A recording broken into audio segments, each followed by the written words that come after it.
If you get bored quickly in player career mode, then you're likely doing it wrong. In this video, I'm going to tell you how to keep your player career mode interesting and fun. One of the most important and one of the first things you do when you start a player career mode is choosing the club that your player starts at. Now, an important thing to consider here is that when you create a player, that player starts between 65 and 70 overall. So you should definitely keep that in mind when you're choosing a team for your player. Player career mode can get quite boring if you're not getting much game time. Therefore, I don't recommend a Premier League team such as Manchester United. As such a low rated player, you won't make it into the team very easily and you'll be playing against tough opposition in the Premier League. Instead, use a smaller team where your player is more likely to get game time. For example, a player at Stoke City, who's 70 overall, would get a lot of game time and would likely make the starting 11 as well. Another reason why you should do this is it makes your career mode much more interesting long term, because it encourages you to improve your player and earn a transfer to a bigger club, instead of just starting there in the first place. Now, another important factor in a player's customization is the player's height and weight. A player's weight and height affects certain attributes, for example strength and sprint speed. For example, a player with a low weight will be faster,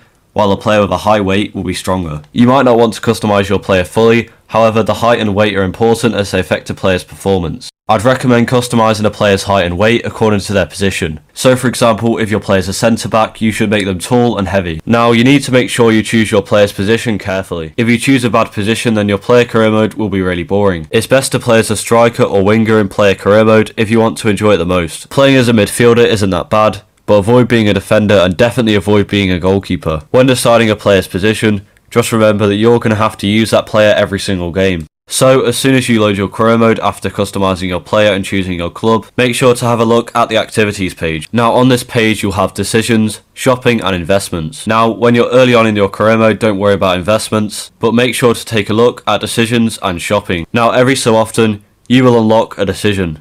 Now if you go on this decision, you'll have 3 choices, and these affect your points.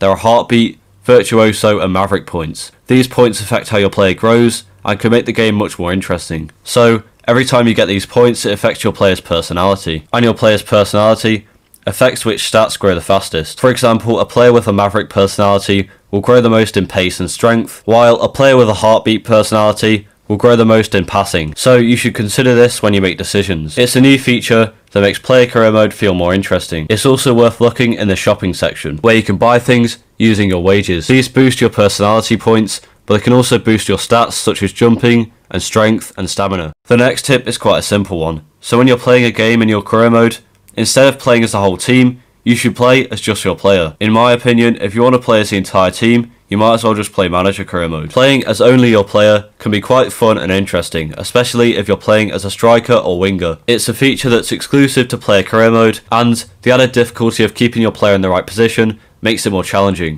Now, if you're choosing a real player, I recommend choosing a player whose career is in decline and used to be good. You can make it a fun and difficult challenge to revive a player's career. For example, you could do this with Dele Alli or Sancho, or you could do a road to glory style career as a player and try and bring your team along with you and try and win the Champions League. Anyway, if you did enjoy this video or found it helpful, then please consider subscribing, and if you want to make your manager career mode more realistic, then check out this next video here.